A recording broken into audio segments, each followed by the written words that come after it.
Democrat National Convention have fencing around the convention center. Why do they have this border of sorts around them for safety, but they don't have any fencing or border of sorts at our border to help protect Americans? Ask yourself that question. Is that fair? Why do they have this protection, but the American people do not? But again, we want to thank our law enforcement officers in Chicago who are doing a wonderful job at the DNC this week, making sure the city is protected, that, whether you're left or right, that, our congressmen and women are protected as well. And so that's what they do. They stand up tall and they put on their badge and they make sure that our communities are protected. Looking at some other news going on this week, I know we have the DNC. I talked about President Trump making his rounds throughout the battleground states, but let's talk about Elon Musk and Donald Trump breaking the internet just days ago with their conversation on X. The world listened. Millions and millions of people tuned in to watch. As you know, probably you've heard that there were some hackers who got in to try to stop the growing number of people to listen. But the Elon Musk team, they were on it quick and made sure that everyone got in to listen to their conversation. And those two men together, they could save the world. They really could. I always say that you don't have to be the smartest person in the room, just be the hardest working person in the room, because hard work ethic really does pay off. But those two are always the smartest men in the room and hard workers as well. As you know, President Trump never slows down, neither does Elon Musk. But to hear Elon Musk really talking to the undecided voters and the voters who may have been Democrat and now Republicans, or thinking about switching parties but may be scared to do so because their friends or family members are Democrat. He was really reaching out to those undecided voters because Elon Musk was there. He admits it. He voted for Obama. But then he changed his course when he saw that the Democrat Party is not the Democrat Party that our grandparents grew up with. This is a totally unhinged, chaotic Democrat Party these days. And so to hear Elon Musk really talk to the American people about how he opened his eyes, and you do too. He's really trying to restore freedom of speech. He did that by obtaining X and has really restored that on a social media platform. And then he got, pushback from the left about his conversation with President Trump. And he says, it's funny that I'm trying to restore free speech, but yet they're trying to, give me pushback on having just a conversation with a former president. But that's the left, and that's what they want to do. They want to take away our rights. They want to take away your rights. And that was a great conversation, and I'm glad Elon Musk hosted President Trump on X, and they're promising to do more. So stay tuned for that. Also, a hardworking man, smart man is Mike Lindell. Let's not forget about him. He's always on the road trying to, secure our elections and make sure that our elections are fair and balanced come November. So we want to support him as well. Go to mypillow.com. Huge discounts going on right now. So much for just $25. You can get bedding, $25. You can get slippers, $25. So many things on their website for you. Guessed it, $25. Can't beat that. Well, actually, you can. If you go to their website and put in the RSBN code, you'll get another discount. So don't wait on this. Don't sleep on this. You can sleep on his pillows, but don't sleep on this deal. Go to mypillow.com, type in the code RSBN, get an even bigger discount on the big discount already that Mike Lindell is having. Mike Lindell is a true American patriot. He is a true American patriot who really cares about our elections. And look, he said it before. I'm a Republican, but if the Democrats win, that's fine if it was a fair election. He just wants fairness and honesty. And so he's really, trying to fight for election integrity and making sure that people like you at home get out and not just vote, but if you have some time to spare in November, or early voting, if it's already started in your state, become a poll watcher or a poll worker. The more eyes at the polls, the better when it comes to fairness this election cycle. We love being in this election cycle with you. We thank all of you for choosing RSBN for your election headquarters for this 2024 election. And it's because of you that we're still able to be on the road and at press conferences like this to give you the news from President Trump, to give you the news of the day and let you know what's really going on in our communities. And so for all of those of you who have already donated to us, thank you. For those who continue to do so, we appreciate you as well. If you haven't done so and you want to, please do. You can go to rsbnetwork.com and donate. rsbnetwork.com, donate. And when you donate, you can put anything you want in there. You can do $5, $10, $50. Don't go broke doing it. President Trump tells you that all the time about his donations for his campaign. If you can donate, please do. And every little dollar helps. Every little penny helps. So thank you so much for all of you who have donated to us so far. While you're there, don't forget to sign up for our newsletter as well. That way you can get all the up-to-date information on what's going on the campaign trail. As we're now just 77 days away from Election Day. Can you believe it? I felt like yesterday it was down to 99. I was happy to be in the double digits, but we're already at 77, so it'll be here before we know it. So make sure you're prepared. Make sure your registration cards, your voter registration cards are up to date. Do that today. Make sure, don't wait. If you have a kid who is now turning 18 years old, first-time voter, give that to them for a birthday present. Get them registered to vote. Make sure people are out there, they're registered, their addresses are up to date, and they're ready to go in November. So yes, sign up for our newsletter to make sure that you have all the information you need in the coming 77 days. Also coming up soon is a debate between Kamala Harris and President Donald Trump on September 10th. There is a debate that they have both agreed to. That's on ABC News. Now, what just came down today was a debate is supposed to be scheduled on September 4th on Fox, and President Trump posted on Truth Social today that he got word from her campaign that Kamala Harris is refusing to go on that debate and to debate President Trump on Fox News. So President Trump has been very vocal about any time, any place, anywhere when it comes to debating Kamala Harris. He'll do it anywhere, anytime, any day of the week. But Kamala Harris refuses to be a part of that debate on Fox News on September 4th. That's coming from President Trump on his X account just this morning. And also just a reminder, mark your calendars for September 10th. That's when the debate will be held on ABC News. Going back to the theme of the day, you know, we're backing the blue. We're wanting to make America safe again. President Trump supporting funding the police. Kamala Harris supporting defunding the police. President Trump supports cash bail. Kamala wants to eliminate it. That's because she wants to put these criminals back in the streets. Her records prove that. That's what she's done. That's what she did as a prosecutor. That's what she's done as vice president. And that's what her plans would be for a presidency. Can you imagine a Kamala Harris presidency allowing these criminals to continue to take over our cities and run rampant in our streets? That's what she wants. She wants the chaos. She wants these riots and these lootings and just crimes to take over our cities. Again, she supported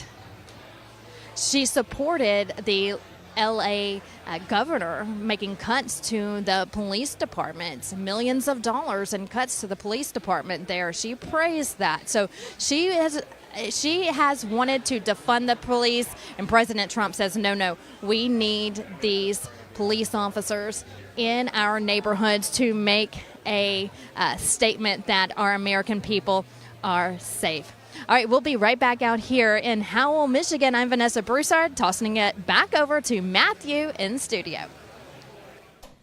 All right, Vanessa, thank you so much for that live there in Howell, Michigan. Just about an hour west of Detroit. Obviously, we'll be going right back out there live as soon as President Trump takes to that podium.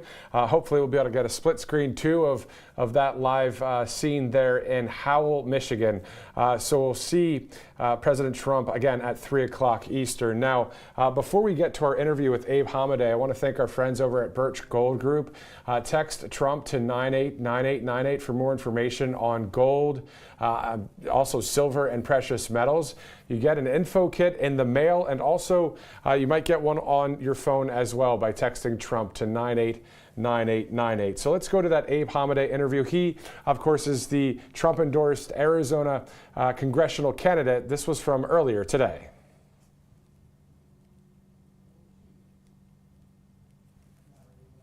All right, I'm hearing it is not ready at this point. We'll get to that in just a second. Again, live TV, always good.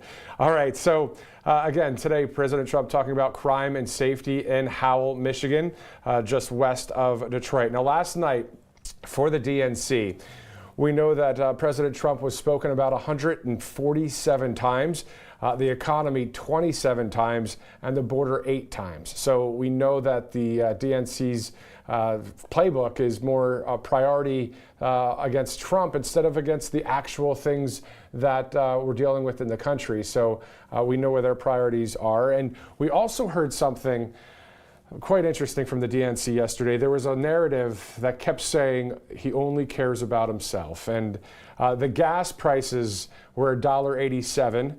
That was for us. No new wars. That was for us. Lower prices for everything for us. The July 13th incident, the attempted assassination, for us. Freedom, seen and felt, for us. The lawfare and lies that he's taken were for us. So all of these talking points on the left that you hear all week is ridiculous, trying to dupe a number of Americans that President Trump's in it for himself. How can they even say something like that on the heels of the things that have transpired since President Trump took office all the way until today? And unfortunately, with some of the lawfare still happening. So there's so many things that he's done for us. So that, just want to crush that false narrative right there. As you guys know, they're lying on the left. That's what they do. But we have a lot of great patriots here in this country, including Abe Hamadeh. So we'll go to that interview in just a second as we take a live look there in Howell, Michigan. We'll go back out there as well in just a second. But here's Abe Hamadeh from earlier today. Abe Hamadeh, thank you so much for joining us here at Right Side Broadcasting Network. Thank you for having me on. Definitely. A lot going on, of course, in the state of Arizona. You being a Trump-endorsed candidate, always a good thing. What are your thoughts about the DNC last night? It was kind of an interesting event. Well, I think we have to kind of take a step back. How are we in this position where Joe Biden was, put out as the nominee, and they placed Kamala Harris with no votes? They placed Tim Walz with no votes. The same people who call us a threat to democracy are the true threats to democracy. They just hijacked the nomination convention in the process and subverted the will of the people. But if you look at Hillary Clinton was up there, it's kind of interesting to see her, because I know she had a lot of aspirations to be the first female president. Now she's up there getting behind Kamala. Then you had AOC over there. I mean, all of them, they're espousing truly socialist policies. And that's what's so scary right now, is the Democrat Party has truly become the party of socialism, of communism. I mean, they're openly calling for price controls. So the contrast couldn't be clearer right now between what the Republicans stand for, which is peace, prosperity, and safety, versus what the Democrats have, what we've lived under the Democrats, which is chaos, misery, and destruction. So, no matter the gaslighting they say and the lies that they say, I think the American people are waking up, and that they're seeing that there's a clear difference between Kamala Harris and President Trump. Yeah, 100%. We know what it was like under President Trump in the first administration. Contrast that to what it's like now is unbelievable.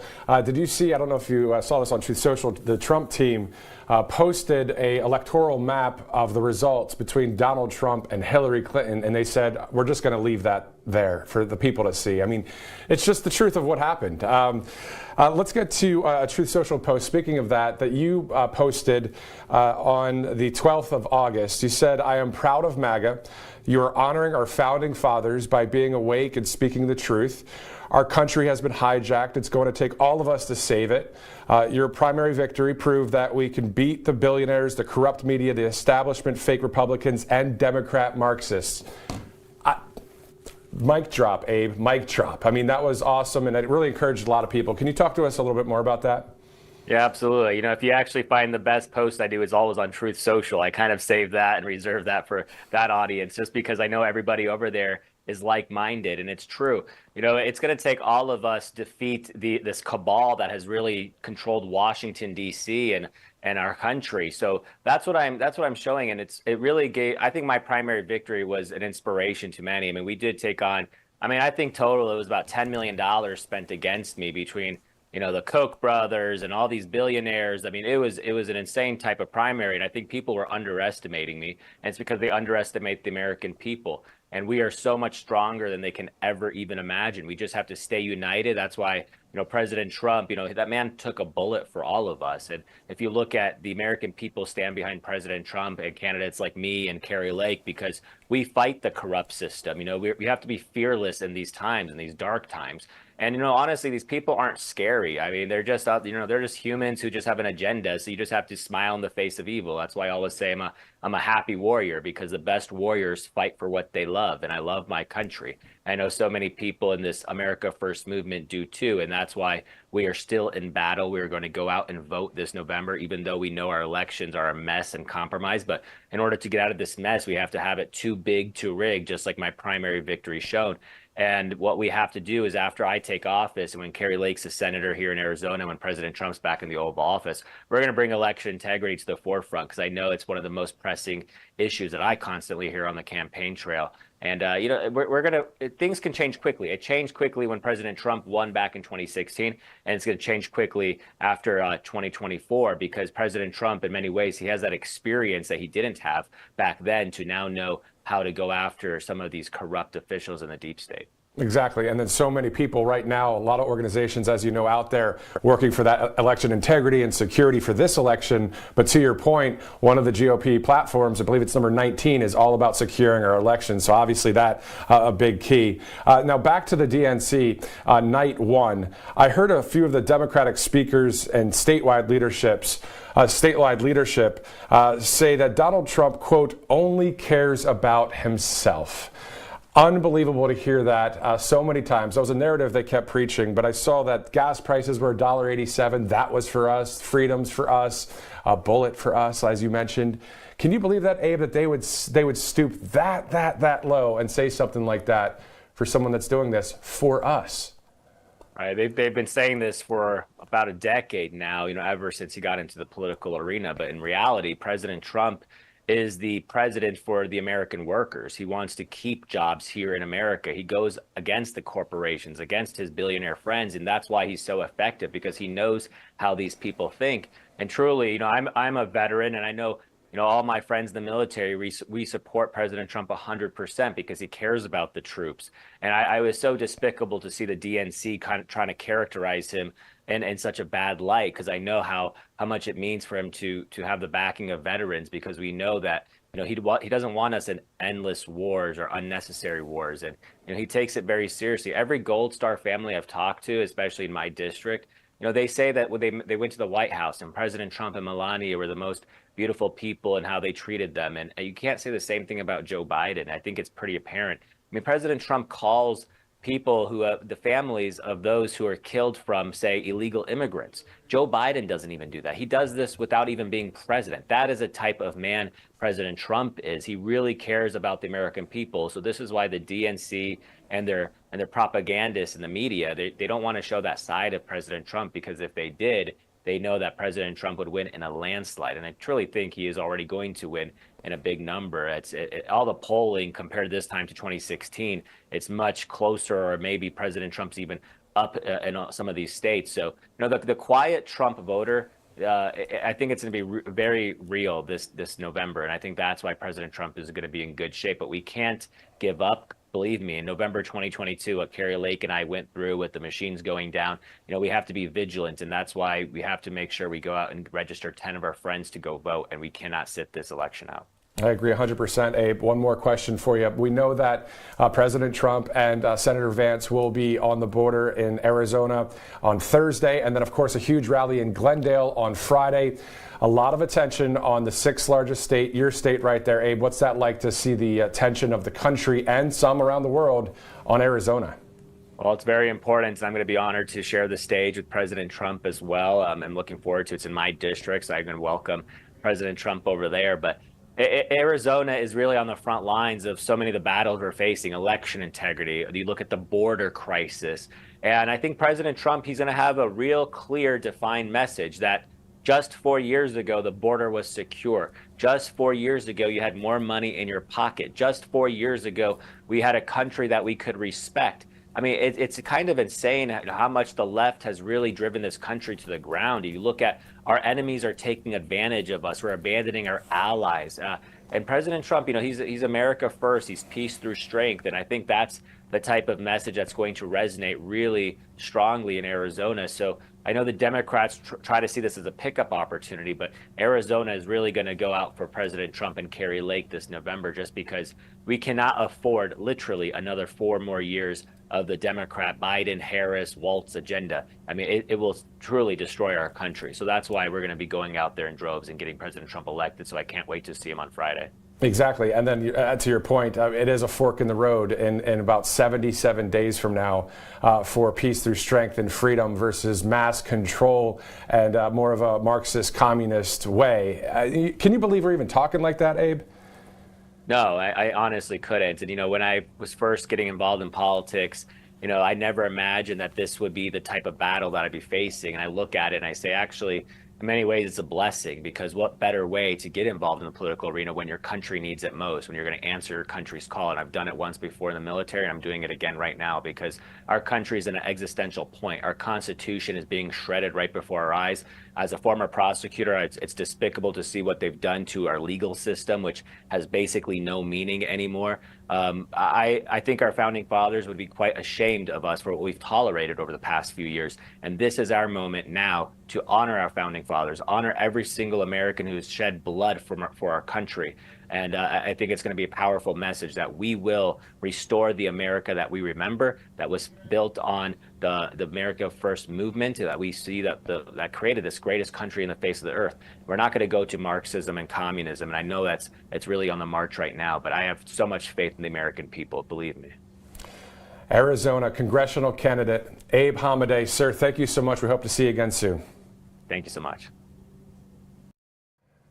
So as you take a live look there in Howell, Michigan, about an hour west of Detroit, a nice time there with Abe Hamadeh. Of course, Trump-endorsed candidate there in Arizona, just like many others across this country, including Hung Kao out of Virginia, who we have an interview lined up with him a bit later in the week.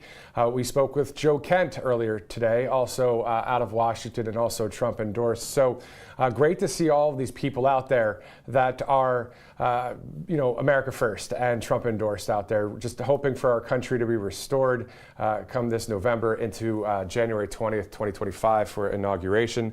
We're going to be going back out to Vanessa Broussard here in just a second.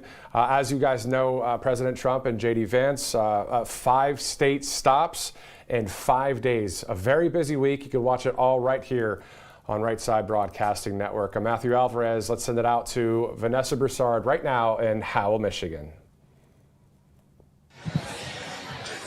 Welcome back to Howell, Michigan. I'm Vanessa Broussard reporting to you live from the Livingston County Sheriff's Office, where President Trump will be speaking momentarily with a message to make America safe again, proving that he supports police officers and that Kamala Harris does not. Michigan is Trump country, they say. President Trump won this state in 2016 against Hillary Clinton, a shock to the Clinton campaign because she was favored to win, but President Trump edged out of that one, taking home the delegates needed in the 2016 election and beating Hillary Clinton, and hoping to do the same this year in 2024.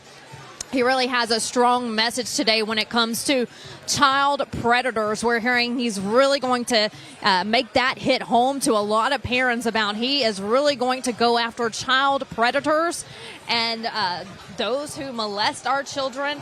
He is going to give them the ultimate punishment. I'm hearing that today he's announcing that he will be asking for the death penalty for rapists, child traffickers. So President Trump putting down his foot when it comes to these illegal immigrants on our border, not only just the illegal aliens, but also our own criminals. Crime in general, he is not going to put up with, and he wants to restore law and order. And if you commit the most heinous crime, President Trump is going to ask for the death penalty, saying that he is going to aggressively prosecute these dangerous criminals, unlike the Biden-Harris campaign, who allows these dangerous criminals to run rampant in our streets. President Trump will not put up with it, and that's why he's getting the endorsement of so many law enforcement agencies across the country, because they need the help, and they're not getting it from the federal government with this Biden-Harris administration.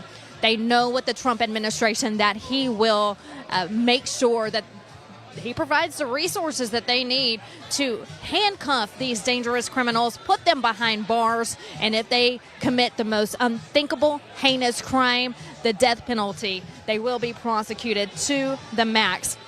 Also, he will talk about Kamala Harris and how, as district attorney of San Francisco, she was one of the first Marxist prosecutors in America. He's expected to talk about that. And again, we've been talking about it all day. He's really hitting it hard on how Kamala Harris wants to defund the police. If you're watching earlier, we talked a little bit about the George Floyd case in 2020, in June of 2020, when riots were taking place all across America. And Kamala Harris did an interview where she backed that idea. She was okay with that idea of these looters tearing up small businesses and homes and communities, burning them to the ground.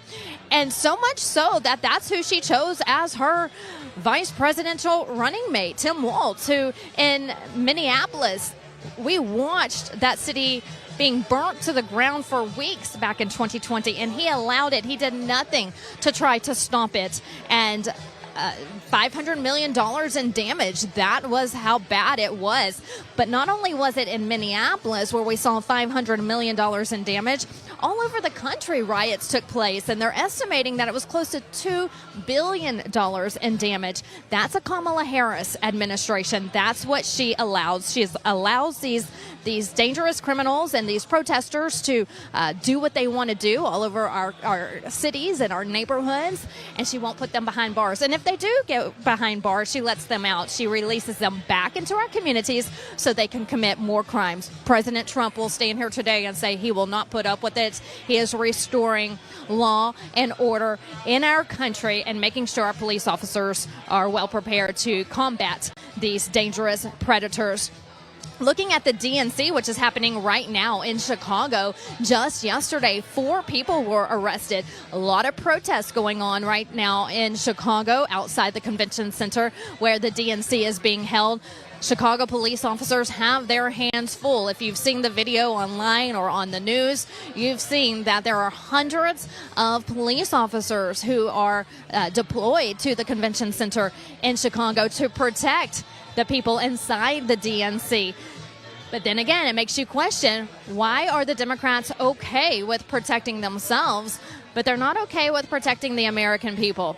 That's a party that you have to watch for, and make sure that when you go to the ballot box, you are aware that one party wants to protect America and put a border up and put these criminals behind bars. Another party wants to protect themselves, not America, and let these criminals run free. So I've talked about it today. I'm going to talk about it again. You do the thinking on that and make sure that you make the right decision on election day. Going back to Chicago real quick, that's also where Congressman Byron Donalds was today at Trump Tower there in Chicago. Congressman Donalds spoke at Trump Hotel Chicago, just blocks away from the convention center where the DNC is being held.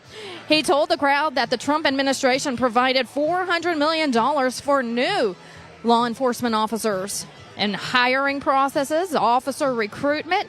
He revamped Project Safe Neighborhoods.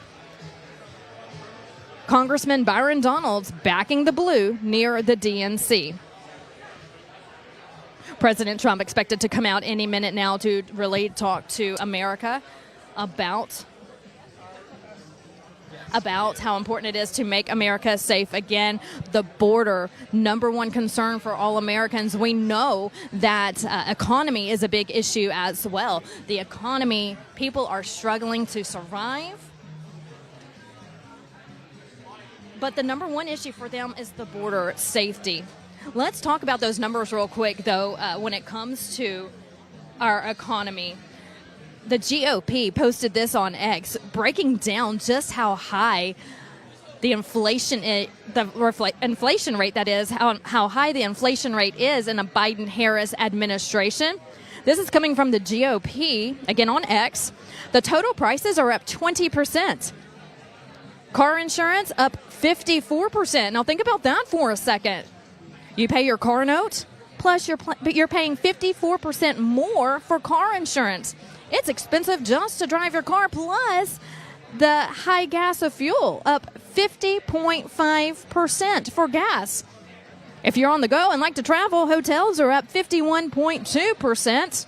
Fuel oil, 49.1%. Transportation, 32.9%. Don't you hate when those electricity bills come in every month? I do. That's because it's up 31.7%. Moms, I'm sorry, but baby food is up 30.1%.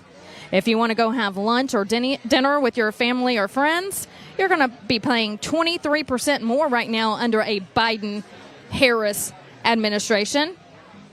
If you want to get away, 22.6% more for airfare. Backing up a little bit. Look at that.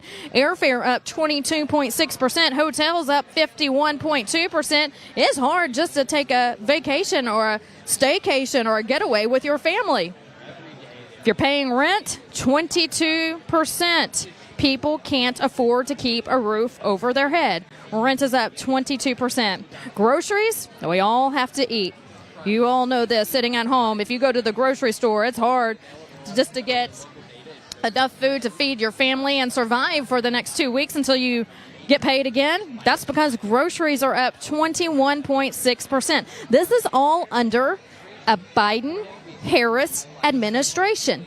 And if we have 4 more years of Harris, this is what you're going to see for the next 4 years. President Trump can bring down these economic numbers as we've seen in the past. His first 4 years in office, gas prices were lower, groceries were lower, people could afford to live. But again, right now, total prices are up 20% according to the GOP. Hard numbers to swallow right there because it is a tough time to be living in a America where you can't save money because you're spending so much money and Americans are living paycheck to paycheck. We haven't talked about the latest polls yet. I want to go over those real quick before President Trump comes out here and speaks to us. According to Interactive Polls, the latest poll from Interactive Polls, when you look at electoral votes, Donald Trump is edging Kamala Harris with 270 electoral votes. If this poll is correct, that means President Trump would win the presidency. He has a big chance of winning in a lot of swing states as well. Pennsylvania, 52% chance of winning. Nevada, 52% chance. Arizona, 55% chance. Georgia, 64% chance. And North Carolina, 67% chance. The music has stopped here inside the sheriff's office. Oh, it's playing again. Going back to those swing states, the chance of winning, that's really looking good for President Trump. Pennsylvania, again, 52% chance of winning. Nevada, 52% chance of winning. Arizona, 55% chance of winning. And that's where he's going to visit the border on Thursday and also have a rally in Glendale on Friday. So make sure you're watching RSBN for that. In Georgia, 64% chance of winning, which is really good to see. Of course, he's facing some legal battles there. with Fonnie Willis, so 64% chance of winning there. North Carolina, where he will be tomorrow, 67% chance of winning. But that doesn't mean we can't stop fighting. We got to continue to fight and get those numbers up even higher in these swing states. As we wait for President Trump, we want to remind you the Wellness Company is the place to go when it comes to taking care of your health. I want to tell you about what's known as Spike Support Formula. Really good for your body. Damar Hamlin, Jamie Foxx, Bronny James, turbo cancers, blood clots, miscarriages. This can definitely help you with so many different issues. Dr. Peter McCullough and his team, they've done a wonderful job of working with President Trump to ensure that the American people are taken care of. Look, Big Pharma doesn't care. They're making billions off of sick Americans every year, billions. And so now is your chance to turn to another alternative and get the help you need with the Wellness Company. The most common question that Dr. McCullough and his Wellness Company doctors get asked is, how do I get this out of my body? That might be something to do with COVID. If you had the shot, if you took the vaccine, they want it out of their body. And that's where this Spike formula comes in. It's a support formula that's available on their website, makecaregreatagain.com, makecaregreatagain.com. It's a unique combination of targeted ingredients researched to block and dissolve COVID spike protein. So if you're wondering how you can get that vaccine out of your body, this is the way to do it. Go to makecaregreatagain.com, type in the RSBN code, and you'll get more money off of your order. So make sure you do this. Support Dr. Peter McCullough, and also support yourself, your body, your health. It's very important to take care of your health. Spike Protein, a formula from Dr. Peter McCullough and his team of doctors. Hundreds of people, vaccinated or not, have reported better mental clarity, increased energy levels as well. As we fight to make America great again, you need to be taking steps to protect yourself from toxic spike protein in the environment so you can feel your best and stay that way. MakeCareGreatAgain.com. Type in the code RSBN. Just minutes away from President Trump coming out to take to the podium to speak to the press about making America safe again. So much to talk about today with President Trump when he comes out, because law and order is so important to the president. He will talk about the border, our local and law enforcement officers, the struggles they face. He's going to thank our law enforcement officers, our police, men and women, letting them know he has their backs. Law-abiding citizens, he has your backs. He says that once he's back in office, once he's president again, he'll have your back 100%. We know that he will. We just got to get him back in office.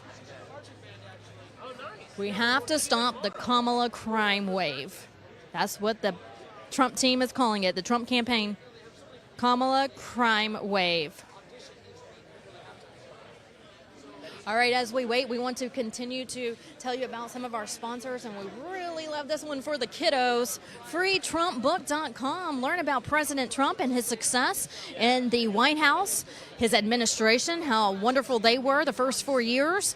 Learn about our government and how it works. Beautiful pictures to go along with the story. Teach our kids young how to be patriotic. You can do that with this Trump book. FreeTrumpBook.com. Sign up today. You only have to pay a small shipping and handling fee, but other than that, it's free. FreeTrumpBook.com. Get one for every child in your family and in your neighborhood. Looking ahead to President Trump's speech today, he's going to be making some major announcements when it comes to the death penalty for child rapists and child traffickers, when it comes to the gangsters, the drug dealers, the dangerous offenders, putting them behind bars and keeping them behind bars, unlike the Biden-Harris administration, who lets these criminals, they allow these criminals to run free in our communities. He will stand with the law-abiding citizens of America and end the Kamala Harris crime wave that is plaguing our country. It's plaguing our border, and that is also moving inland to our homeland. Since Kamala took office, crime, chaos, tragedy has increased across the country. Right here in Michigan, feeling the effects of the Kamala border crisis, illegal immigrant crime runs rampant across the state. You have sanctuary cities like Detroit allowing this to go on. Detroit, the #1 city in the state when it comes to violent crime rates. Michigan ranks ninth in the states when it comes to violent crime rates. Law enforcement officers have their hands tied when it comes to obtaining these dangerous criminals because they are not getting the federal help that they need, because the federal government under the Biden-Harris administration wants to defund the police. Kamala supports closing immigration centers and releasing criminals into our country, ending cash bail. President Trump promotes cash bail. She wants to end cash bail, letting these criminals run free. No help from the federal government either when it comes to our border security. Kamala Harris refusing to visit the border. President Trump has visited the border many times, even starting to build his wall. He obtained more steel to build the wall, and when Biden and Harris took office, they sold it. Instead of putting up the rest of the wall, they sold it, keeping our border wide open. Our Border Patrol has their hands full when it comes to just getting the state resources they need to combat these illegal aliens crossing the border. Texas, for example, they have Operation Lone Star under Governor Greg Abbott. Operation Lone Star, that is his initiative to stopping these illegal aliens. Drug trades, human smuggling. So states like Texas are doing what they can to stop this because they're not getting help from the Biden-Harris administration. If you recall, Texas Governor Greg Abbott put wires up, and he was sued by the federal government from the Biden-Harris administration, saying that this was, quote, inhumane. Well, you know, if you think about it, having wires up is not inhumane if you don't try to jump over the wires or cross the wires. That's why these wired fences are there, to stop people from coming in. They sued Governor Abbott for putting these wires up, but yet, look at what's going on at the DNC this week. These fences up with wires. It's not inhumane then. These people really don't know what they believe in. Look at my body, my choice.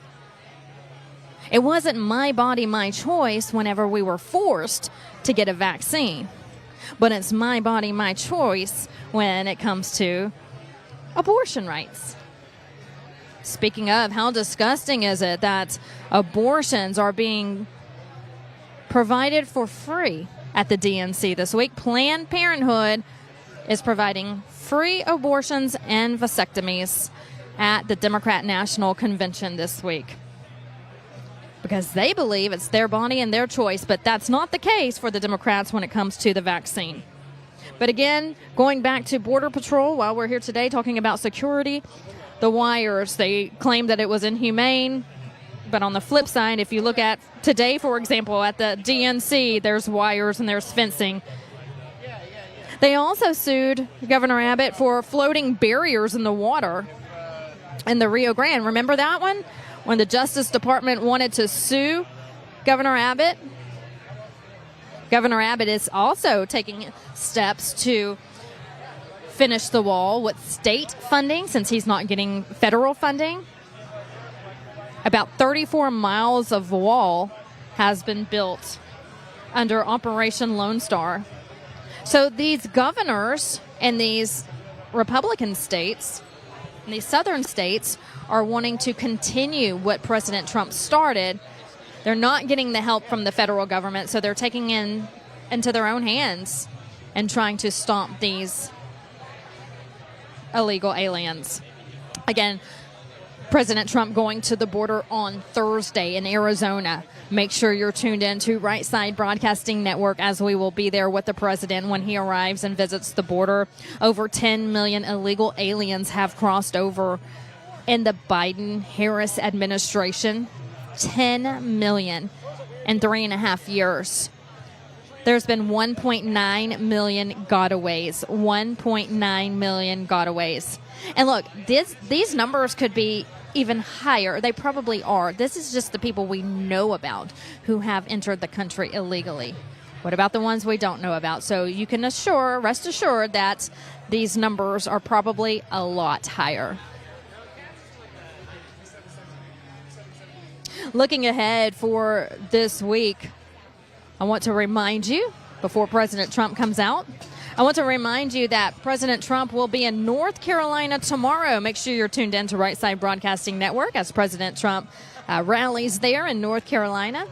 Continuing his battleground state tour, he'll be at the border on Thursday. And then on Friday, President Trump will be in Glendale, Arizona. Make sure you're following RSBN on all social media accounts. You can follow me as well at Vanessa on Truth, and you can find me on X, TikTok, and Instagram as well. The speakers earlier talking about how big of an issue crime is in our country, talking about the physical pain, the mental pain that people go through when they are a victim of these heinous crimes, and not just the victims themselves, but also their families, because family members are victims as well. When someone, a loved one, is raped or murdered or stabbed, the family members are victims as well. So there's physical pain, there's mental pain, and this lasts a lifetime. Our police officers don't want that in their communities. One of the law enforcement officers was at the podium earlier talking about how important it is to close our border today. Look, the Biden-Harris administration could have done this on day one, but they refused to put the pen to the paper and sign off on it. They don't want closed borders. They want these criminals in our country. And look, not all of them. There are people who come here for a better life, but they need to come in the legal way. There's a big difference between illegal immigration and legal migration. People come here and want to better themselves for their families. They want better health care. They want better housing. They want a better lifestyle from their families. They want to leave these communist countries and come to America because we're supposed to be the land of the free, the land of opportunity. So that's why a lot of these people want to come here. And we're okay with that if they come here the legal way, go through the process, and become a legal U.S. law-abiding system. Where the problem lies is when you throw in the word illegal, because it's just that, illegal. It's against our law. So already you're starting off on the wrong foot by coming into our country illegally. You're not being a law-abiding citizen. So if you come in the legal way, great. If you come in the illegal way, that's what we are trying to put an end to, closing our borders today so we can have a vetting process. We know who's coming into our country, who wants to come in and be here legally, who wants to come in and cause ruckus, who wants to come in and cause destruction and bring drugs and bring crime. When it comes to drugs, fentanyl, a big issue. Parents, I know school has started back up in a lot of locations for the fall. Watch your kids. The world's not going to watch them. You have to watch them no matter how old they are. These drug cartels, they're getting smarter by the day on how they provide this fentanyl in candy and all sorts of forms to try to attack our children. The left is trying to attack our children as well. We can't let it happen. The music has stopped here. Let's see if President Trump walks out. We're standing by here in Howell, Michigan. Still no word from President Trump as we wait for him. We know he has arrived here on scene and is in the back speaking to law enforcement officers here at the Livingston County Sheriff's Office. I do want to go over some more stats with you when it comes to Kamala Harris and just how terrible she would be for our law enforcement officers and also our communities. She supports what we call, quote, this is her quoting, reimagining the police. She wants to reimagine the police, she says. Putting more police on the streets, this is according to Kamala, is not the way to make communities safer, she says. Okay, Kamala. She also says that defund the police movement, she's praised the defund the police movement, saying the movement rightly called out the amount of money spent on police departments instead of community services. She has also repeatedly stated that the U.S. needs to, again, reimagine law enforcement, arguing for less police in the streets and redirecting funding from law enforcement to other services. That actually happened in California when she praised the governor for cutting millions of dollars out of the Los Angeles Police Department budget and putting it into social services. She praised that, and that's what I just spoke to you about. She wants to redirect that funding, so she wants to redirect it, taking it away from law enforcement and putting it into other services. She believes, quote, it's outdated and wrong-headed to think that more policing will make communities safer. Also adding this, and this is a quote, what we have to do and what we will do is reimagine public safety. Go back to her as a senator when Harris applauded, again, Los Angeles Mayor Eric Garcetti's move to cut, it was around $150 million from a planned increase to the city's police budget. She doesn't want it. And then you have this mayor in L.A. who wants to cut that $150 million from the police budget in a Democrat-run city under Governor Gavin Newsom. It's just terrible what's going on in California, and that's the way they want things run. They want to make California and America the same. They want to Americanize. They want to put California and make those rules the law of the land for all of America. And look, America, we just can't do it. We can't afford to do it. She's also attacked law enforcement amid those violent riots in Portland, Oregon, referring to police forces as, quote, a paramilitary occupation. And also, this is a quote, part of an authoritarian, quote, federal incursion. She calls federal law enforcement, federal, these are the ones who protect her, federal law enforcement a burden and demanded their immediate removal from Portland. She also accused federal law enforcement of causing horrific injuries to peaceful protesters and said they were grabbing protesters off the street. Let's talk about that for a second. Peaceful protesting. You know, you look at all of these protests going on across the country when there's looting and rioting and objects being thrown at police, bricks being thrown into windows of small businesses. And the Biden-Harris administration, along with the left, they call this peaceful. Peaceful protesters. This is a quote from her talking about what happened in Portland, Oregon.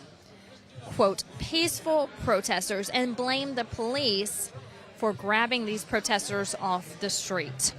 So she's backing the protesters and then saying that the police officers were in the wrong. Her and Biden, they have failed to stand up to these radicals. The radicals in their party who have pushed for defunding the police. They've surrounded themselves with an administration full of defund the police activists. That's what the left is all about. They've actually, according to White House records, the visitor logs at the White House, the Harris and Biden administration, they've hosted numerous defund the police activists. That is on record. That's according to the White House visitor logs. When it comes to the dangerous pro-crime policies, Harris supports eliminating cash bail. We talked about that earlier. That's disastrous. Look, it's a policy that releases dangerous offenders onto our streets. Now, in 2017, she introduced a bill. She actually introduced a bill that would give incentives to states to end cash bail. That was in 2017. Then fast forward to 2019, Harris bragged about being a leader in the push to get rid of the cash bail system in America. She is a disaster when it comes to law and order. She wants to eliminate mandatory minimum sentences for criminals.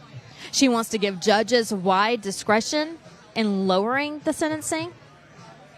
And you're going to hear from President Trump today that he wants to increase the penalties for these heinous acts of crime, especially when it comes to our children.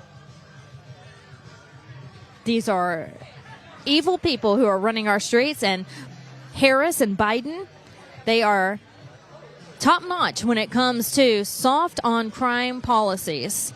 President Trump will restore law and order and put these criminals back behind bars where they belong. She's also inspired by progressive prosecutors. These prosecutors are known for refusing to prosecute violent crime in Democrat-run cities. Calls their methods a very effective way to achieve public safety. Just 4 years ago, Harris enthusiastically endorsed the LA County District Attorney. She supported reforming California's three-strike rule. That actually allows third-time convicted felons to avoid lifelong prison sentences. Think about that for a second. This is a three-strike rule, and it allows third-time, not one, not two, but three, third-time convicted felons to avoid lifelong prison sentences. I talked to you about that earlier, where I said I've covered many court cases, and these repeat criminals are allowed to go out on probation back into our streets, and it just doesn't make sense to me. These repeat offenders need to be locked up and serve time and off of our streets and our communities committing more crimes. But that's what happens when you have a Kamala Harris in office, and a Kamala Harris who wants to be president. You know, one strike should be out, but three strikes really should be out, but not under Kamala Harris. She wants them to avoid lifelong prison sentences. And again, President Trump will talk about that today. He's going to talk about these crimes where he is going to announce the death penalty for these heinous crimes. And not this anti-police rhetoric that has come from the Biden-Harris administration. So we talked a lot about crime in our cities and just how terrible it is at the border. We know about this.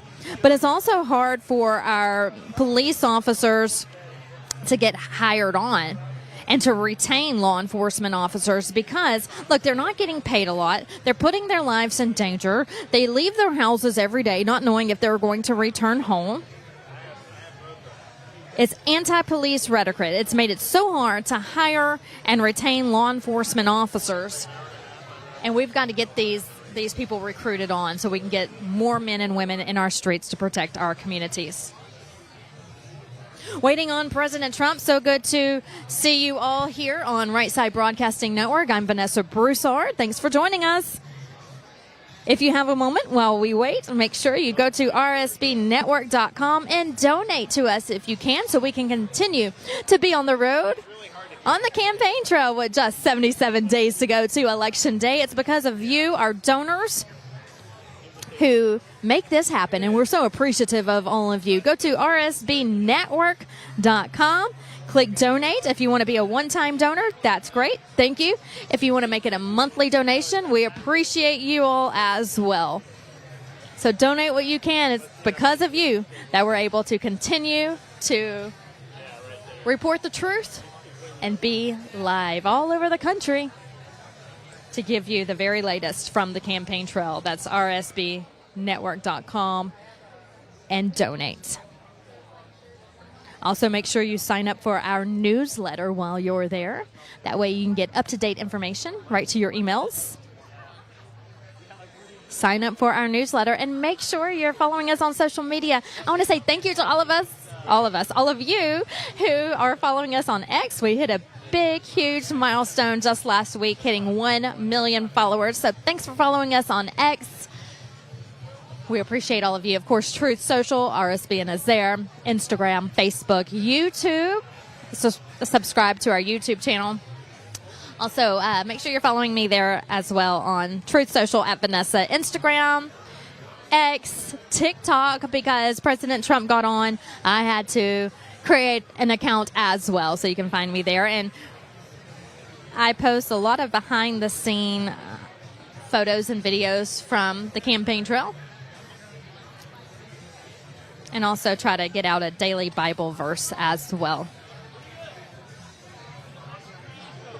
Going back to the anti-police rhetoric that has made it so hard to hire and obtain great law enforcement officers.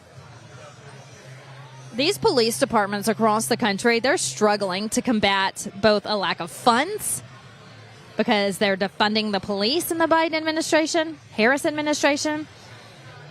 And these police departments are also struggling with a lack of respect as they try to do their jobs. We're seeing that in Chicago right now at the DNC with these protests going on. We see that in these riots that take place across the country.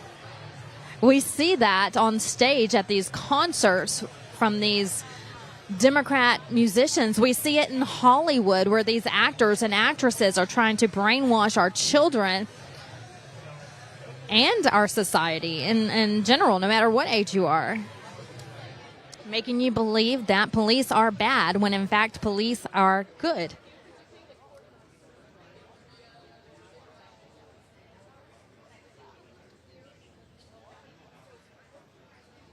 The music has stopped again, so we're waiting to see if President Trump walks out. Give us just a moment. Still nothing, I'm told, as we wait.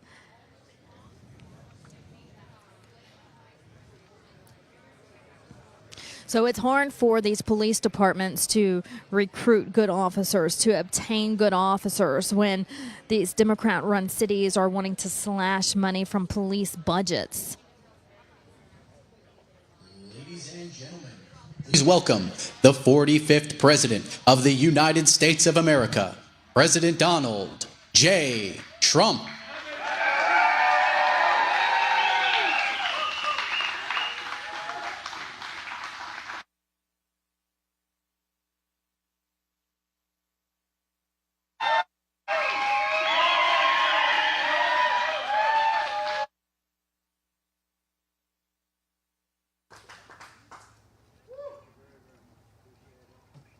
Nice place, by the way, and incredible people outside. You saw the crowds. It was just incredible. And we really feel good about the state and the area. We're doing very well here. Just got a poll that was very good. Got a lot of good polls the last couple of days. Thank you to the Livingston County Sheriff's Department for welcoming us in such a beautiful way. This was a beautiful welcome. And these are great people. These are great people. And we have, in terms of law enforcement, just about every law enforcement group in the country has endorsed us, as you probably have heard. And there's a reason for that, because I believe in law enforcement. The other group doesn't. It's always an honor to be with our brave men and women in blue and in brown, frankly, and in various colors, because it's not always blue. But these are great people, and you just don't do better. They're brave, and they're under assault, and they have a lot of difficulty with the laws of our land, and we're going to get rid of that difficulty because they shouldn't have difficulty. Our police men and women have the backs of law-abiding citizens every single day. They take care of what they have to do in some very adverse conditions. And when we go back to the White House, you're going to see support, the likes of which you haven't seen certainly in 4 years. We worked very closely with the police all over the country, as you know, gave them billions of dollars of excess military equipment that was in warehouses all over the country that the Obama administration refused to give. And it was just drawing dust, magnificent equipment, but it was just getting old, sitting in warehouses. And I hope you guys got some of it, right? Did you? Because I gave it, and it was billions and billions, and it was nothing going to happen with it except the government was paying lots of rents all over the country for big warehouses. And it was an honor to have done it, and it helped a lot of the departments very, very much. I want to thank Livingston County Sheriff Mike Murphy. Mike, thank you. Thank you. Where is he? Thank you, Mike. Thank you, Mike. What a great job. So respected. All of them. This group is highly respected. Mason County Sheriff Kim Cole. Kim, thank you. Van Buren County Sheriff Daniel Abbott. Thank you, Daniel. President of the Police Officers Association of Michigan, James Tiganelli. James? Picking the wrong side. Where he is? Where are you? Come on over here, James. Let's go. Get over here. Come on. Is he allowed to stand with you guys? I don't know. Stand up there, James. How are you? Thank you, James. Representatives John James and John Molinar. These are great warrior people. Wherever you are. Where's John James? There they are. Oh, look at you guys.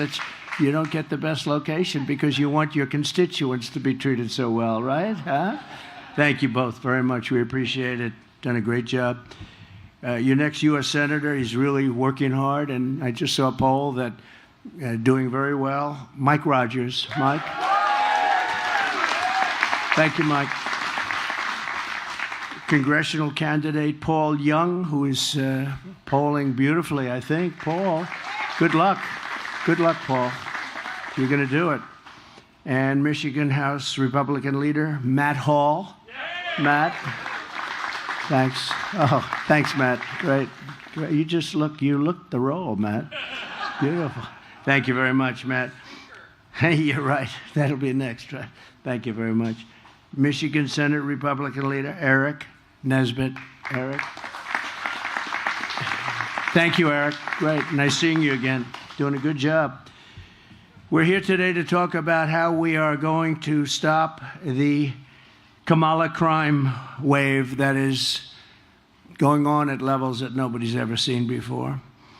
And she is, as you know, the most radical left person ever even thought of for a high office, certainly for the office of president. People don't know the real Kamala, but I do, and people that do what I do, they also know.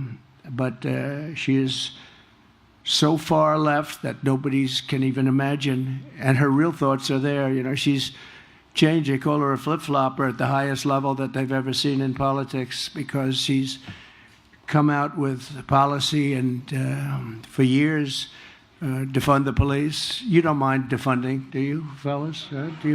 Would you vote for a defunder? Would you vote? By the way, your people that you protect don't want defunders either. But she's been there until just recently, but she's always been for defunding the police. And the person that she's running with, Tim Walz, is equally far left.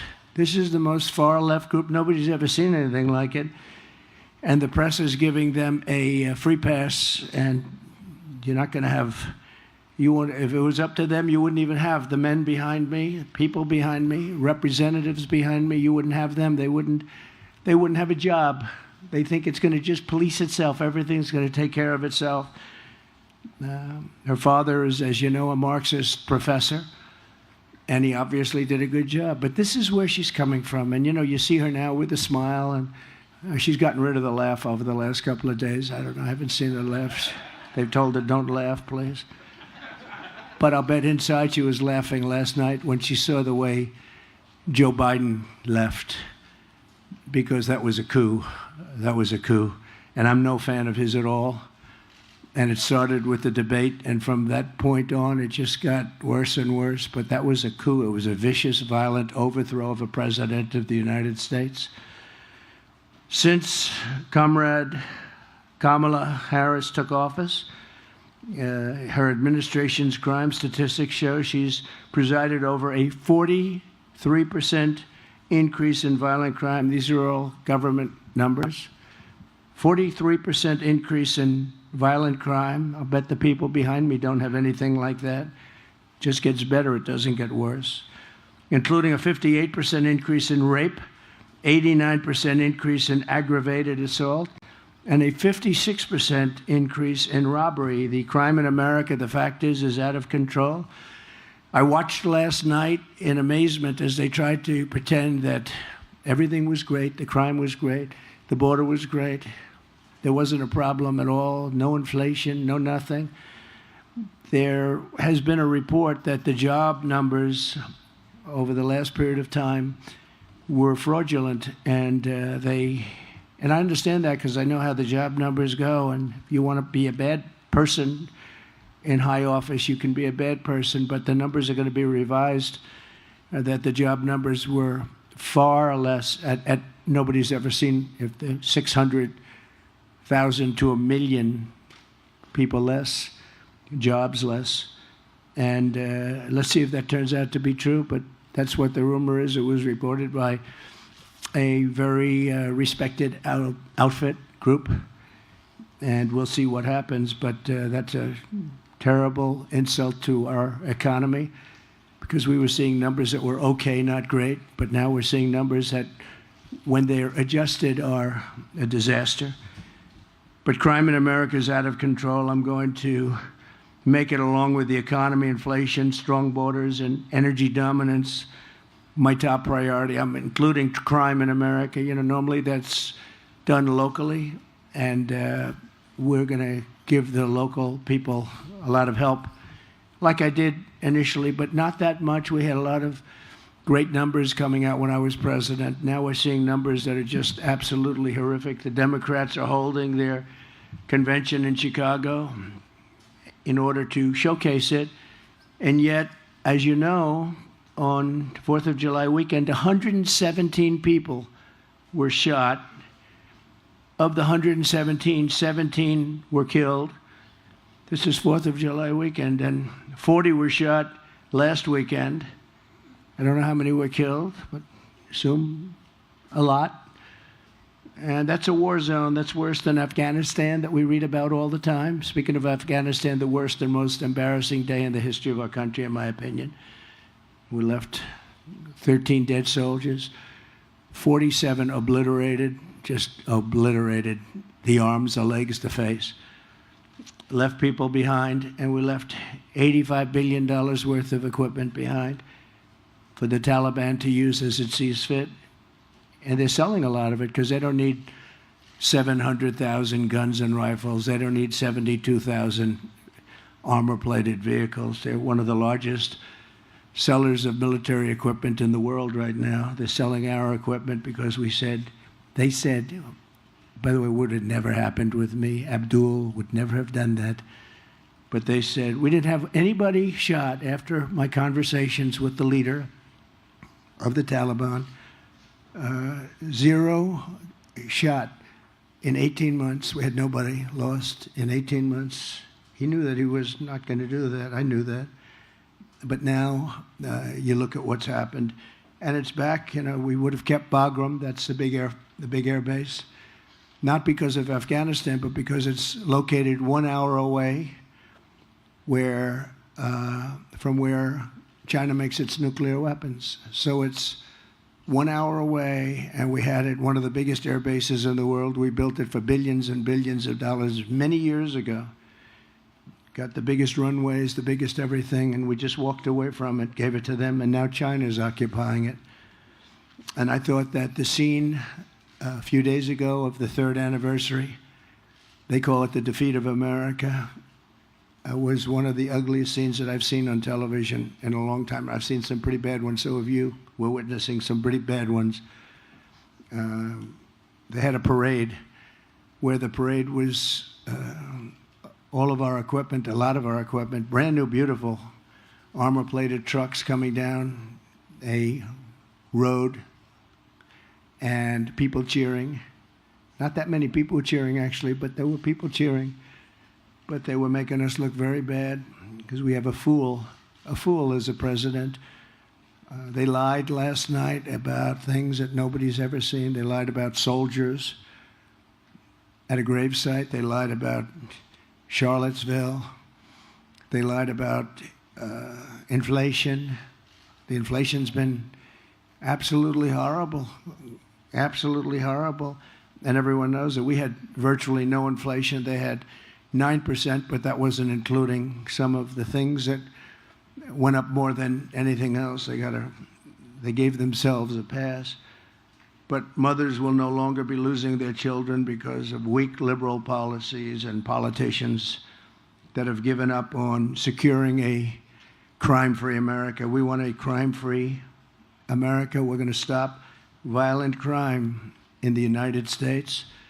And it's people like this that can do the job better than anybody. They do the job justly and fairly, but there's nobody like these people. Thank you. Thank you, guys. There's nobody like them, so they can do it. And they have to be given back their rights and their dignity. They have to be allowed to do their job. We're going to be guaranteeing immunities and and I'm not looking necessarily just here, but we have police in various areas that are pretty rough areas. If they do their job, if they're diligent in doing their job, they go after the police officer rather than the criminal. They lose their house, they lose their pension, they lose their family, they lose everything. They lose everything. And we're going to make sure that doesn't happen. Over the past 4 years, the Marxist left has waged a vicious war on law enforcement in our country. They've taken away the dignity and the spirit and the life of some of these police officers, and that's why you see it. The crime is so out of control in our country. I mean, you have cities, I will say this, the top 25, almost all are run by Democrats, and they have very similar policies. It's just insane. But you can't walk across the street to get a loaf of bread. You get shot, you get mugged, you get raped, you get whatever it may be. And you've seen it, and I've seen it. And it's time for a change. We have to bring back our cities. We have these cities that are great cities where people are afraid to live in them now. They're fleeing the cities of our country, what we would consider, what we did consider. You know, interestingly, like New York, when I left for Washington, New York we had a very bad mayor, de Blasio, but he wasn't there that long, and he couldn't ruin what took place. But we had a city that was so wonderful and so thriving, and just in a few short years, that changed. New York State is doing terribly. I heard the governor last night speaking so viciously and violently about me, but she doesn't speak about what they've done to destroy the state. The law enforcement has been decimated. The judges, what's gone on with the judges in New York, there's no justice. We're not getting justice in New York. And yet she speaks so bravely about things that she shouldn't be speaking about. But you look at radical liberal Kamala Harris. She's been the ringleader for this anti-crime and the anti-police crusade. It's a real anti-police crusade. They just have it out for the police. Nobody knows why. I don't understand why. From a common sense, I like to say the Republican Party is now the party of common sense. Conservative, yeah, I guess conservative. It doesn't matter. It's the party of common sense. We want to have borders. We want to have strong police protection. We want a military that can protect us. We want great schools, school choice, ideally.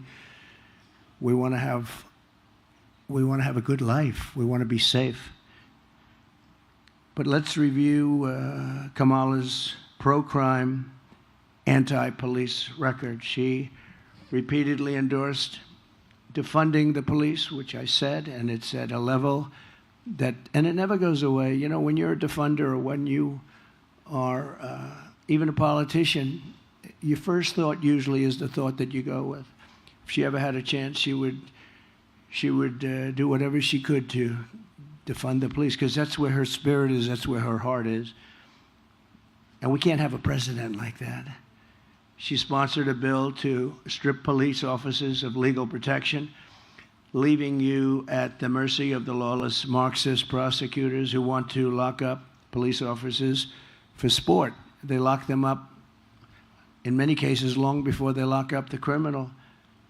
And they go after them, too, violently. They don't go after the criminals. Murderers are released 2 hours after the murder. She wants to bankrupt the police unions. He wants to destroy policemen in general. And they ruin your lives, your jobs, and they ruin everything you've lived for, everything you've felt that you want to make great. You want to make our country great. When I'm president of the United States again, we will never even think about or mention the words defund the police. We'll never think about that again. It's got to be put away. It's a bad situation. It's a bad concept. The concept is so chilling and so horrible to think that. What we should be thinking about is the opposite of defunding, refunding, you call it. We'll refund, but we want to help the police. They have a very dangerous job. And lately I see if somebody, I was with a great family a few months ago, opens the door to a car and gets shot. And they have all sorts of protection for the people in the car. You can't have your gun even close to being drawn. You don't know what's happening. A lot of the windows are dark, so you don't know who's in there. But the door opens and just gets shot. Great police officer. In many, many cases, it's a dangerous business, and we have to give them protection, and we have to give them love and respect, and that's what we're going to do. We were doing it, and they're not doing it now. We'll give our law enforcement heroes the kind of protection and the resources that they so dearly deserve, and I will crack down on local Marxist DAs who refuse to enforce the law. They refuse to put murderers in jail. And you see it all over. As the district attorney of San Francisco, Kamala Harris was one of the worst and one of the first Marxist prosecutors in America. She said that, and some people said she was the godmother of both sanctuary cities, because this was a while ago. This was when it all started. And that horrible shoplifting epidemic, she shielded illegal alien crack dealers from deportation. She fought like hell to have crack dealers not deported. She came up with the concept of $950 and below. You don't even get prosecuted. $950. So guys are walking into stores with calculators to figure out, did you know that? They have calculators. They're adding it up. They want to make sure they're under 950. But it didn't matter because they didn't prosecute the ones that went over either. She ignored the pleas of victims, families, members, and refused to seek the death penalty against, as an example, an illegal alien MS-13 gang member. These are the worst gangs in the world, who murdered an innocent man and his two sons for absolutely no reason. They said, "Why did you do it?" He said, "I felt like it. I felt like it." So when Kamala, until recently, was called a Marxist prosecutor, she didn't even disclaim the title. She sort of liked it. As the California Attorney General, she redefined child sex trafficking, assault with a deadly weapon, and rape of an unconscious person as a nonviolent crime. All of them were redefined by her as nonviolent. Kamala Harris supports abolishing cash bail nationwide. Cash bail has been a disaster. When you abolish the no cash, don't worry about cash. You murdered somebody, don't worry about it. That was really the beginning of problems for New York, big problems for New York, but elsewhere also. But it means releasing violent criminals immediately after arrest. no money involved. Don't worry about it. Go home, enjoy yourself. Many of them disappear. You never find them again. Many of them immediately start killing again. It's just a crazy situation. She supports ending jail sentences for parole violators. She considers a parole violation not to be serious. When the violent mobs of looters and anarchists tried to burn down Minneapolis in 2020, Kamala Harris raised money for bail, to bail out the arsonists and the rioters and the killers. People were killed. Many people were killed. Compare that to J6. Nobody was killed. Nobody was killed. There weren't fires set. They burned down the city. They were burning down Minneapolis. And she went out, and not only did she work a little bit with them, she worked a lot with them. She worked to get them out and to make them, to set them free. One of the criminals Kamala helped bail out of jail was Sean Michael Tillman, one of the worst, a dangerous repeat offender, had a horrible record of violence. With Kamala's help, she was set free. He was set free. He soon went on to murder a man on a train platform for no reason whatsoever in St. Paul, shooting him 6 times in the head and in the torso. No reason whatsoever. What's the reason? No reason. Just felt like it. Kamala Harris will deliver crime, chaos, destruction, and death. If she's allowed to be the president of the United States, you'll see levels of crime that you've never seen before. I will deliver law, order, safety, and peace, and I will protect those who protect us. These people protect us. These are unbelievable people. They protect us. We have to protect them. We have to give them hope because so many are leaving the forces. I can't speak for this group because I'd love to work for them. I would be joining them in 2 minutes. It looks like a nice job. They look, because they've handled themselves and crime and everything else in a stern way, and it's probably a lot easier to do. Maybe we should switch them, move them around to different territories of your state or of our nation, and let some other guys take. Would you like that, fellas? I have a feeling you don't want that. I don't want to embarrass it. I don't want to say any particular names of locations, but I can think of a big one in this state. I'd love to have them working there during the election. I can tell you, but they have it all very much under control, and that's the way it should be. So we're going to make a record investment in hiring, retention, and training of police officers. We're losing tremendous numbers of police officers. These are men and women that want to be police officers, and they're just leaving. We're going to get you reinforcements, and we're not going to be doing the negative, like let's pay them much less, or let's defund entirely. Let's pay them. There's a movement on now, we won't defund, but we'll pay them much less money. No, it's, I've never realized how dangerous a job it was. I have some papers here where if you watch the event last night, this is, by the way, my all-time favorite chart, which is, because if you've watched last night, you wouldn't know the border was so bad. This was right here, this arrow on the bottom, lowest ever. This is made by Border Patrol. That's the lowest ever we had for illegal aliens coming into our country. And that was the week I left office. That's the lowest ever. Now, this chart is very dear to my heart for another reason. This was the chart. I said, let me see it. But it says a lot. And we had a couple of instances last night where things were mentioned, so I got it. Did crime rise under Trump and fall under Biden? They said it rose under Trump and they go, no, the opposite is true. Take a look at this here.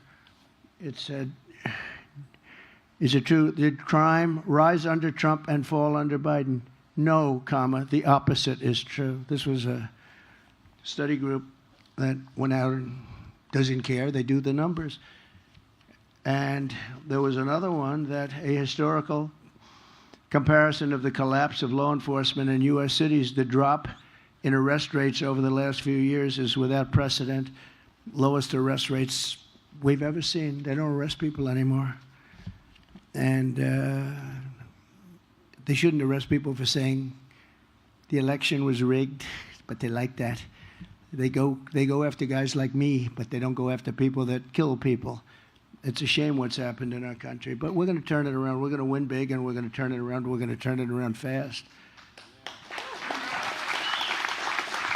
Thank you. Thank you. We'll bust up and dismantle the gangs, savage criminal networks, and bloodthirsty cartels, and we will stop the fentanyl, and we'll make sure that Kamala Harris has, and all of the people that she's allowed to come across the border. Don't forget, she was the border czar, whether she wants to hear it or not. She still is. You're right. Thank you. In fact, she could do it right now. You know, they like to talk. It's all nonsense. That Donald Trump stopped a bill. I was opposed to it, so was everyone else. It was the weakest bill. Under that bill, millions of people would have been allowed to come in. This was a weak bill. But you didn't need a bill. I didn't have a bill. I said, close the border. And that's how we got to those numbers, the lowest ever recorded. I said, close the border. I didn't have a bill. I didn't need a bill. She doesn't need a bill. Biden doesn't know where he is. So where is he? Whatever happened to him?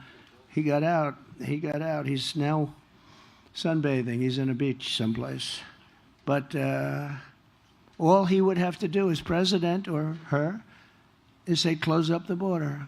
And it's closed. But they don't want to close the border, because when they first took over, I had built hundreds of miles of wall, and I had 200 miles of wall in addition to what I said I was going to do, because certain areas needed it. As we closed areas, other areas became very, very strong in terms of people wanting to come through. So I bought 200 additional miles. It would have taken them about 3 weeks to erect it. We were all set to erect it. Then we had a terrible election take place, terrible election, and everybody here knows that. And I realized that they don't want to do it. And they actually sold that, and that was designed to the highest specifications of, when you look at the steel, it's concrete, 5,000-pound concrete inside, and then rebar. And it also has a lot of technology, wires and things in it for high technology. It was designed to the highest specs of the Border Patrol. I wanted actually concrete plank. I would have done a beautiful job with precast, like you have in parking garages, long span. It's called long span precast, but they had to be able to see through. I understand that. They needed certain things that you can't do with concrete plank. So we did that, and very expensive to do because you needed all sorts. In other words, they wanted the steel, they wanted the concrete. It's all different methods of, very hard to cut it, very hard to do it when you have different substances, and then very powerful rebar inside. And what happened is, as soon as they came in, they sold it for 5 cents on the dollar. They sold this stuff for somebody made a lot of money because that steel is very valuable, but they sold all of that, hundreds of miles of stuff. You saw it stacked up for a long period of time, where they stacked it up in an area because Texas wanted to use it and finish the job. We built hundreds of miles, but Texas wanted it. They would have paid for it. They didn't. They refused to sell it to Texas. They refused to sell it to Arizona, and they refused to sell it to anybody. They sold it to the junkyards, I guess, and 5 cents on the dollar. On day one, I will seal the border. I will stop the invasion. We had the border sealed. I had Mexico. I had thousands of soldiers from Mexico, free of charge. I said to the president, you must give us soldiers because they're coming through. The caravans are coming through your country. No, I cannot do that. I said, yes, you'll do that. If you don't do that, I'm going to put tariffs on your cars. And he said, I will do that, sir. And he did it. He did it very quickly. And it really, you guys heard all about it, made a great difference. We had thousands of Mexican soldiers guarding our border. I said, look, they're coming through your country. You have to guard your southern border, which is their border on the other side. And all of a sudden they started, and we had Remain in Mexico. It's called a Remain in Mexico policy, which we never had. And they stayed in Tijuana, different places, hundreds of thousands of people. They didn't come into our country until they were checked. And then if they were good, we let them in. If they weren't, we wouldn't let them in. And we worked well with Mexico, actually, but now Mexico has really taken advantage of our country. They want billions of dollars just to talk. They wouldn't say that with me. They wanted, I think, $2 billion to talk, right? We will talk. We want $2 billion before we even start. That wouldn't happen with me. I would say, oh, really? Is that right? That's the end of trade with Mexico. And they would say, sir, we will give you $2 billion. How about that? So I'll send Kamala's illegal aliens back home where they belong. We have a problem because when I came in, they wouldn't accept MS-13 gang members. I told the generals we're going to get the gang members out. ICE and Border Patrol, the job these people do, but ICE would go into the country, get the MS-13 gang members out, the meanest, the most vicious. They kill people with knives.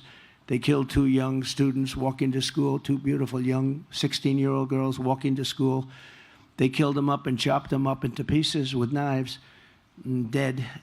And ICE goes in and they go into those packs of rough people. And ICE is rougher than they are. These are incredible, brave patriots. A lot of people wouldn't want that job. You see fists and feet, you see everything flying, and then 2 minutes later they stand up and they grab them and they throw them into what they used to call a paddy wagon. They put them into planes, they take them out. The countries wouldn't take them back under President Obama.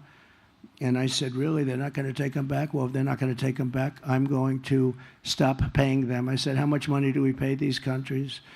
El Salvador, Honduras, Guatemala, and others. I said, how much money do we pay? $750 million. I said, good, inform them we're not paying them anymore. And the following morning, I got calls from all of these countries. Sir, there must be a misunderstanding. We would love to take them back. We would love to have MS-13. We would love to have MS-13 back in our country. It would be a great honor to have them back. And, you know, before we get too far, and we're almost finished, but before we get too far, I want to tell you that we have criminals from all over the world pouring into our country right now. Your job will never be obsolete, you know. It will never be obsolete, unfortunately. It would be nice if we could have peace, but we're not going to have peace. And this is something we're going to have to live with for a long time. She has allowed millions of people, open border, to flow into our country totally unchecked, totally unvetted. And they come from jails and prisons, slightly different. They come from mental institutions, all over the world. This isn't just in South America. People think it's South America. It's from Africa, Asia, the Middle East. A lot of people coming from the Congo in Africa, the Congo. Rough. And they're prisoners. They're prisoners.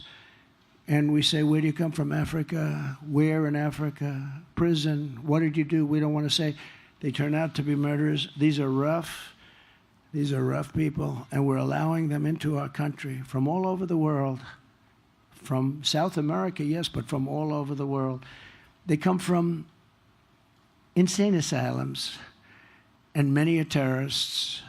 So we have prisoners, mental patients, mental institution patients, terrorists pouring into our country, totally unchecked, unvetted. We have some of the worst terrorists in the world. We know where they are approximately, but we don't know too much, but we know they're the worst. We have the worst terrorists in the world pouring into our country. And she's the president and wants to be the president of the United States. She's vice president. She could do it. She's in charge of the border. She could have closed up the border. She should have closed it up. They could have told Mexico, if you don't do it, we're not going to do something. We're not going to have trade. We're not going to deal with you. We're not going to let you sell your cars into the United States at these ridiculous prices. They took 32% of our car industry over many years. They took it out of Detroit. They took it out of different places, but they took it, and they took it big from this state, from South Carolina, from a lot of different places. They took 32%, and I think now the number is bigger. You know, I don't know if you know that they're building some of the biggest car plants in the world right now in Mexico. Wouldn't have happened with me. Right now in Mexico. And China's the one building them, and they think they're going to make these cars and then release them into the United States without tax. It's not going to happen. We'll put 100% to a 200% tariff. We're not going to let it happen because all of our jobs from your state will be gone. And I watched this union head. He's an incompetent guy. He's approving for what he did, for what he's allowed. Every job, every auto worker here will be out of a job within 3 years if I'm not elected. Every auto worker in the state, they're all going to be made in China. They're going to an all-electric policy. Well, we have more liquid gold under our feet than any country in the world, but we don't have for what you need for an electric car. But China does, and its territories do, and we're not going to let it happen. But they're building some of the biggest plants, and I have a friend who builds plants. He said some of the biggest in the world, I think he's doing them, are being built in Mexico. And they're going to sell cars, produce them and sell them in this country with no tax. It's not going to happen. And I told him, I said, you better hope I don't win. Always dangerous to say these things. Maybe that's why I get shot at and other people don't. Right, John James? That's probably why I get shot at. Other people, they'll protect other people because they can't believe they got so lucky. But I have to do what I have to do. I have to do the right thing. The border czar, Kamala Harris, has allowed hordes of illegal alien criminals to literally stampede into our country. We're going to end that on day one. We're going to close our border. We're going to get all of the bad ones out. And we're going to get them out fast. In Shelby Township, Michigan, earlier this year, a 32-year-old, previously deported illegal alien monster, was arrested for repeatedly sexually assaulting a young girl under the age of 13. Local law enforcement described the crimes as absolutely horrific and says he had many other victims, including death is involved. Death. Young girls. In St. Joseph County, Michigan, an illegal alien was recently charged with breaking into a home and sexually assaulting two very little girls, very badly assaulting. In Mississippi, just days ago, an illegal alien child predator was charged with raping a 10-year-old boy, and there were other cases where they were raping 10-year-old boys and girls, and in many cases they were dead, they were killed. Last week in Coney Island, 2 Kamala migrants were arrested for the rape of a 46-year-old woman who was loved by so many people, throwing her to the ground and raping her over and over again, and then working her over with a knife to her throat. One of them had previously been arrested for raping another woman, but he was shielded from deportation by the New York City sanctuary laws, which Kamala strongly supports. She wants it very much. The woman said, he didn't want to rape me, he wanted to kill me. She thought she was dead. She survived, but she thought she was dead. She said, he didn't want to rape me, he wanted to kill me. This is what we're allowing into our country. These are, and then you hear, oh no, the people coming in, they're much less violent than the people. Hey, that's not right. They're much more violent. And that, they make a hat. Sheriff, they make a hat. And I don't want to brag, but it says Trump was right about everything. And if you look, whether it's the border, this, I've been right about everything, unfortunately. I wish I wasn't. So when I return to the White House, we will stop the plunder, rape, slaughter, and destruction of our American suburbs, our cities and towns. And I think that women living in the suburbs, I keep hearing about the suburban woman doesn't like Trump. Well, I think it's a fake poll, because why would they like me? I keep the suburbs safe. I stopped low-income towers from rising right alongside of their house, and I'm keeping the illegal aliens away from the suburbs. I think that they like me a lot. I think it's a lot of fake polls. We've seen a lot of fake polls over the years. I was not supposed to win anything, and we won the big one. We won it and did a lot better the second time than I did the first. But women want to have safety. They want to have a strong military. They want to have a strong police force. They want to be in their house and they want to be safe. They don't want to have people pouring into their doors and you can't do anything about it, right? So I think that's the number one thing. I hope they like my personality. I have a nice personality, but to me it wouldn't be very important, the personality. They want to be safe. And they want people like this happy, and they want people like this taken care of properly, because those are the people that keep them safe. So we'll shut down all deadly sanctuary cities throughout the country, because all they do is they shield criminals. I mean, they basically shield criminals from prosecution. I will shift massive portions of federal law enforcement to immigration enforcement. We're going to put a lot of immigration enforcement. We're going to close down the border day one. And we are going to, just so you understand, I am not a radical at all. I'm just a common sense person that was successful in what I did because of the same thing. We are going to let people, and we want people to come into our country. A lot of people. We need them. We need them for jobs. We need them for everything. We want people to come in, but they have to come in through a process. They have to come in legally. And we can let a lot of them come in, but John, we want them to come in to our country legally. We don't want to let people come in who murdered 19 people, and then you hire that person in a plant, and all of a sudden you notice that people are being killed all over town. We want them to come in legally.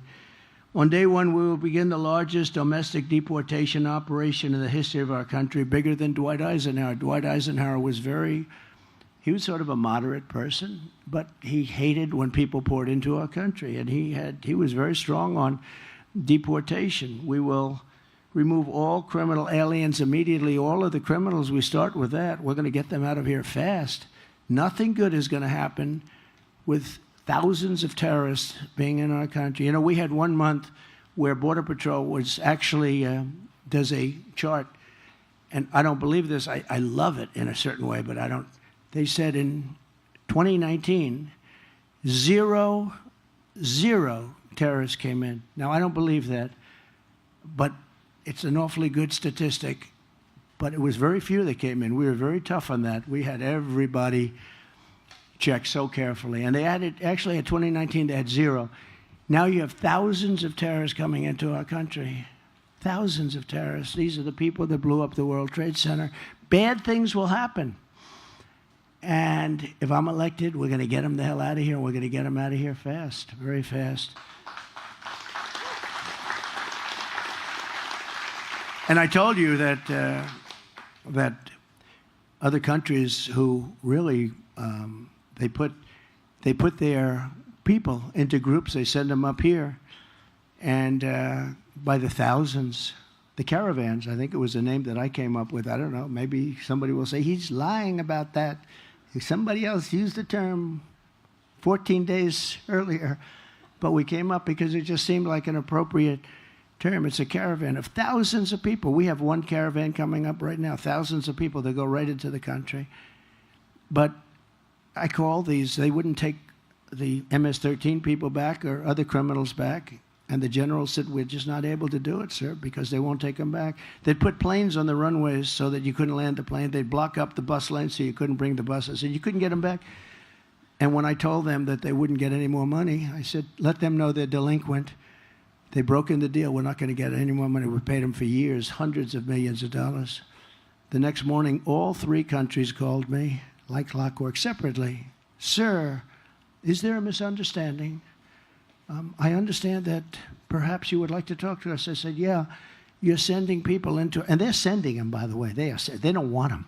They're sending them. All of the countries are sending them. And now they're coming in because of her, because she's so pathetic and weak at the border. The worst job, the worst border czar in history, I can tell you that. Whether she's a czar or just in charge of the border, it doesn't matter. But they're sending them in levels that we've never seen before. And they're destroying our country. But they all said, all three, it was almost like identical conversations. It was, sir, is there anything we can do to make up for this misunderstanding? I said, yep. You take your MS-13 and you take your gang members and you take your criminals and your drug dealers. We're sending them back, and we're sending them back today.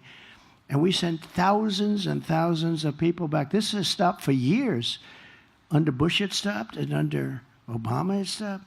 But this had been taking place for years, and I only found out about it. I said, that's good, get them out. I don't want to put them in our jails, because we put them in our jails. What are we going to do? Keep them for 50 years, 60 years, and the expense? The really bad ones, we did do that, however, because, you know, we don't want them coming back. But all of them said, sir, we would be delighted to take MS-13 back. This would be a great honor. They're such lovely people. And we took them out by the thousands. We took MS-13 ICE, took MS-13 out of our country by the thousands and thousands, and they received them, and that's the way. It's just another little story, but it's a story that's very important, because I can't see a guy like Biden making that call. Can you? Do you think Biden thinks at night, gee, how are we going to get MS-13 out? He doesn't know he's alive. He didn't know he's alive. And this one is just a Marxist. I mean, she's a Marxist communist person, and we're not ready for a communist president, okay? We're not ready for it. We're going to destroy our country. Under my leadership, no community will be surrendered to violent criminals. No citizen will be abandoned to migrant crime. We have a new form of crime. It's called migrant crime, and it's probably more vicious than the crime that we already have, which is pretty vicious. These people are vicious, and please don't let anyone convince you that our criminals and we have more crime. They are sending massive number of criminals. And you've heard me say this before, Venezuela crime is down 72%. 72. Because they've taken their criminals out of Caracas. They've taken their criminals out of all of their cities, all of their areas, all of the country, and they're sending them to us. And I'm amazed that they're not doing it quicker, to be honest with you. It's happening fast. They're also emptying out the jails. And this is true all over the world. They're emptying out their prisons, and they're taking their criminals from off the streets. They're taking their drug dealers, and their crime rates are down at levels that nobody's ever seen before. And everyone says, oh, so-and-so's doing a great job running such and such a country. No, they're not. They're just very intelligent. I would do it if I were them. I would do it much faster. I can't believe they still have some left. But their jails are getting to be very empty. And what they're doing is they're literally dropping them in. They're busing them in, and they're bringing them in. And they're saying, don't ever come back. If you come back, you get the death penalty. Or if you come back, you get killed. Don't ever come back. And you see the crime statistics are unbelievable. If you look at the jails are... They've never been so low in terms of world. I'm talking all over the world, because they're sending their criminals to the United States of America, and they're saying, don't ever come back, and their jails are being emptied, and their criminals are being taken off the streets, and their crime rates are plummeting. But that's what we want for our country. So we're sending those people back, and these are the people that can do it. So we're going to have a reformed Department of Justice. We'll once again be a friend and partner to our great local police and police officers general. And we'll be working with victims of crime very closely, but we'll not be working with the criminals that commit the crime. We're going to change it around. Right now, the criminal has a lot more respect within our Department of Justice than the victims. We're going to be working with the victims. We're going to get the gangsters, the drug dealers, the dangerous offenders behind bars, and we're going to get them ideally out of our country, ideally, except in extreme cases. We have some extreme cases where they've murdered many people, and in that case, we want to make sure they're away. But the amount of crime that we have is unbelievable, and the lack of crime that these other places, it just makes so much sense, doesn't it? That's all common sense, too. They're taking their criminals and they're bringing them to the United States, and they look so great. And cities like Caracas, which was a very dangerous place to be, these are cities that have opened up. They have new life, but our country is suffering. And you know, they just got here over the last 2 years, mostly over the last couple of years during this administration, during our great border czar, who wants to be our president. They'll be laughing. Watch, President Xi will be laughing. Putin will be laughing. They'll all be laughing. By the way, the war with Russia would have never started with Ukraine, would have never started if I was president. October 7th would have never happened. Iran was broke. They had no money for Hamas. They had no money for Hezbollah. This is a very dangerous time that we're in. It's dangerous in terms of crime and all, but it's very dangerous in terms of a possible World War III. We're very close to World War III, and people don't realize it. We're closer than we've ever been, I think, ever since World War II, but this would be the war of wars because of weaponry. This isn't, as I say, two army tanks going back and forth shooting at each other. The level of power, the level of weaponry that there is in the world today is so bad. It's so dangerous. It's so bad. And you need the right person to be president. You know, we had no war when I was president, except that I totally defeated 100% of the ISIS caliphate. Everyone said it would take 5 years. It took me like about 4 weeks because we have a great military. We have great generals, not the ones you see on television, not the ones that did the Afghanistan botchery, but we have great military people. I know them, and they're never going woke. You know, you keep hearing our military is going woke. The top people would like to see it, but it's never going to. These are not people, just like these people will never be. Do you promise you'll never be woke? I don't see a lot of wokeness. There's not a lot of wokeness, but I don't think so. But we're going to stand up for law-abiding citizens of America. We're going to be really, I think, an inspiration to the world. But we have to start by remedying a situation that was caused by somebody that right now is running for president of the United States. She would be a disaster as president. I love our country. I didn't need this. I didn't have to do this. I didn't need to get indicted by any time I fly over a state. They indict you. I got indicted more than the great Alphonse Capone, right? For nothing. My father's looking down. My mother's looking down. He was such a good boy. I don't know what happened. But I didn't need this. I had a beautiful life.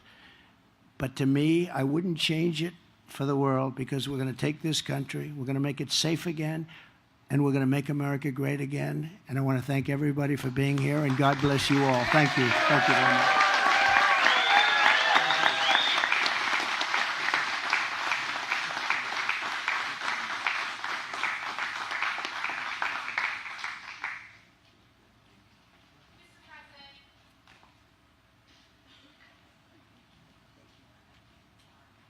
Thank you, everybody, very much. Thank you for coming. Kamala Harris' campaign attacking you for being in his town because they say there are white supremacists here a month ago.